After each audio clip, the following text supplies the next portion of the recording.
What is up, guys? Something a bit fishy has been going on over in Korea, and I wish this was a support Fizz because that pun would have been amazing, but no, it's support Elise. This is literally wrecking every elo in solo queue at the moment, to the point where the top challenger players have like a 70% win rate on support Elise, and it's now being banned. Anyway, you guys already know that I love stalking some Koreans, and so I had a little peep, and this is how we play her. We build her and stomp with her, basically. Everything you're going to need to know to bring a little bit of Korea into your game. So first thing, why in the world does this even work? The main thing is Elise has a very high base damage. It's one of the strengths in the jungle that you don't need to stack AP to do a butt ton of damage. You can actually build some offense with some defense and you'll still be one-shotting people. This is exactly the same for support too. You can build tanky and you still do damage. That's the biggest thing. She's just another kill lane really, but a very good one. Actually, it's a very similar playstyle to Morgana, but you kill them even quicker. And as I always say to my girlfriend when she complains, getting the job done quicker is never a bad thing. You have a good stun, you have good damage, you have a repel which makes you last longer in a fight. The other reason I'm actually making this video right now is you're good against assassins. A 2-second lockdown letting your team follow up is amazing. You do decent damage, you're building tanky, and you repel for when they jump onto you to avoid their damage. So let's crack on with what you're actually going to build, and the first set here is what Koreans are building at the moment. So you're going to start with Targons, and yeah, that's probably not what you're expecting, right? But you have good sustain with it, with the CS sharing, and also it makes you a little bit more tanky. The next going to rush into Swiftness Boots, then into the Sight Stone, and then either the Eye of Equinox or the Face of the Mountain. After that, they tend to alternate between two items, so Locket and Crucible, and then after that, either a Frozen Heart or a Banshees or a Spirit Visage. You can see with this build, you're very tanky. You're not building any damage at all. Actually, you're relying purely on your base damage, which is fine for when you're against squishy targets, but not so good against tanks. Now if you're at lower elo and you want to try something a little bit different, then you can start with Frost Queens, but I actually found it makes you really squishy and I preferred the sustain. So even if you're going to go this damage build, I'd still get the Targons. Anyway, after your support item or your Sight Stone, you can go Rylai's, Liandry's, Abyssal, in that order. Always Rylai's first. It is a bit more of a selfish build and it changes your playstyle a little bit, but this is more of a damage heavy build. You can use it if you're snowballing or if you want to be more of a carry rather than a kind of tank, I guess. For Keystone, we're going to go Thunderlord 0, 18, 12. You can see that on the screen now. And for runes, it's a little bit different. So Magic Pen Reds, Armor Yellows, and a mix of flat AP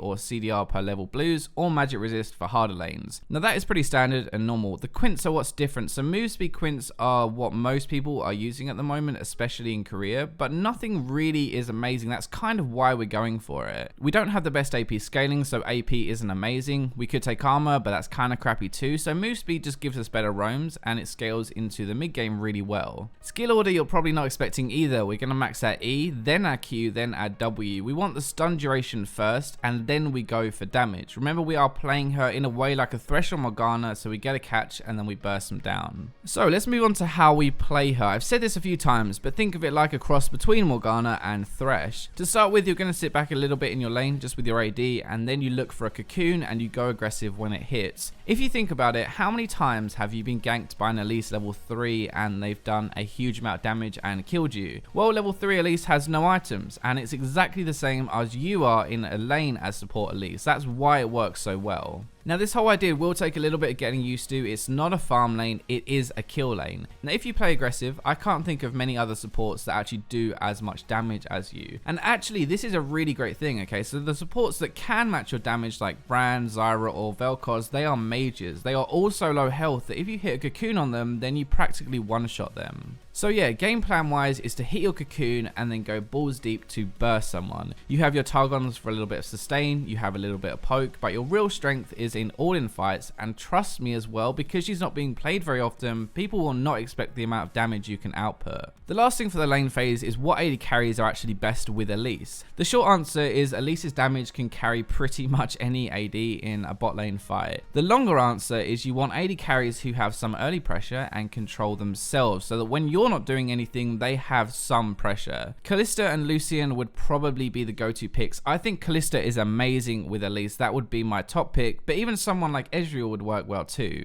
So moving on, you are very fast with spider form, swiftness boots, and move speed quint, so you run around the map whenever you get the chance. Remember that you have good damage, and you do a very similar job to Elise as a jungler, just minus a little bit of damage, so your ganks are great. Ganking mid is pretty easy, even roaming with your jungler into their jungle can be really effective. Now after roaming in team fights, again think about a more tanky version of Morgana. You are a bit more frontline, you can actually do some good damage against the enemy carries, and that's probably more of your job, I guess. To start the fight, we're looking for a good cocoon and our team to follow up. Then when a fight breaks out, we have two choices. We can either peel for our backline and kill the enemy divers. That's not a bad option. We have a 2-second stun, which is good peel and some damage, but our base damage doesn't do as well against tanks because we have no penetration. We do a lot more damage when we dive onto their backline because they aren't really building defense, and if our carries can survive without us, then that is normally what I would do. When we're looking at how to beat her, honestly she doesn't work in every situation, so it's a little bit easier than someone like Blue Ezreal. If she gets behind against a very tanky team or a very tanky lane, then she will struggle. So I guess that is the first one really. I know it's kind of dumb, right? Maybe that's a little bit of a cop out, but that's the first problem I had. I couldn't get through big beefy tanks and have much impact. The second thing would just be long range poke, specifically poke that outranged my cocoon. I couldn't really do much actually. They sat back in the lane phase so I couldn't roam, and in team fights I couldn't reach them or get a catch without being poked down first. Thankfully, more assassins at the moment are being played, and Elise is actually good against them like we said earlier. The final thing would be to group and team fight against her. Elise thrives on catching people in her cocoon and bursting them down. This is kind of the chaos style that solo queue has turned into recently. In an actual 5-on-5 team fight, while she can land like a miracle cocoon on the enemy carry or has some good damage, she isn't the best. Anyway, I hope you guys enjoyed this video. I have a little bit of a cold, so I'm sorry if I don't sound as good as normal, but make sure you like if you did, subscribe, share, comment, and for now, I'll leave you with the robots.